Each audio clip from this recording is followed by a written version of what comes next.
Okay, so what you just saw was Ellie's combo simulator, made by me, obviously. This was my final year project, which I was given 17 weeks to work on alongside 2 other subjects, which I'll post either videos if you're on YouTube, or I'll post posts about them on LinkedIn if you're watching this on LinkedIn, in a bit, maybe tomorrow. So, essentially, the goals of the project were to get more motion capture experience, strengthen my knowledge of Unreal animation implementation, which, as an animator, if ever I want to be a gameplay animator, that's something I need to know, as I found out during some mock interviews that happened not too long ago.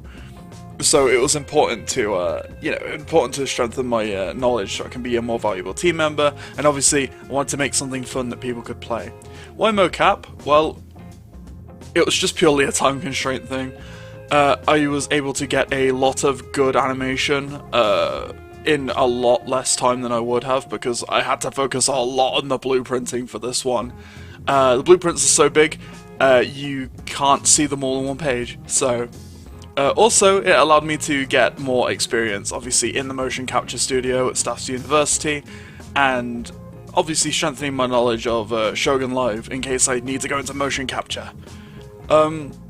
Obviously, doing the animations doesn't just mean I get a good animation every time. Obviously, I need to go back in Motion Builder and get some enhancements done. As you can see here, from the waddle jog, as I like to call it, to the ninja run.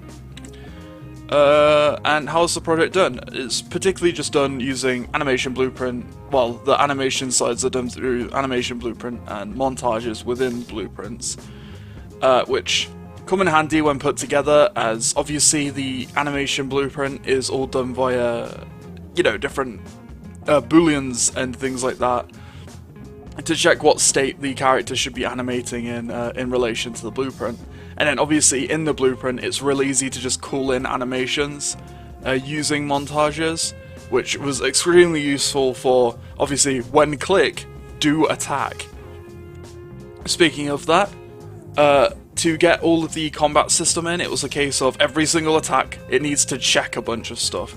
And I'm aware this probably wasn't the best way of doing it, but that's something to improve upon next time, where it checks all the different states you can be in, like sprinting, or using a special move, or locked on, or all of these, and then changes the attack based on the situation you're in. When it's satisfied that you're on the floor, it then checks to see if you're already attacking. If you are, it goes into one of the secondary combo attacks, and if not, it unshoots the sword. And when that's done, you get to the first attack, which has a few stages to it, purely so that the system can work properly. So just to walk through, on the start you see the integer there. Every time a notify in the montage goes through, it switches what state we're on. So number 1, obviously, we turn on the trail for the sword.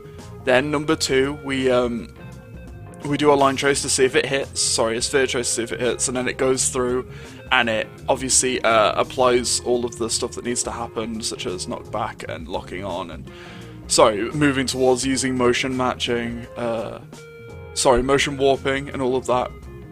And on the third one, the attack ends and the trail gets turned off, and then the combo end event is called in, which puts everything back to normal, just to make sure the player never gets stuck.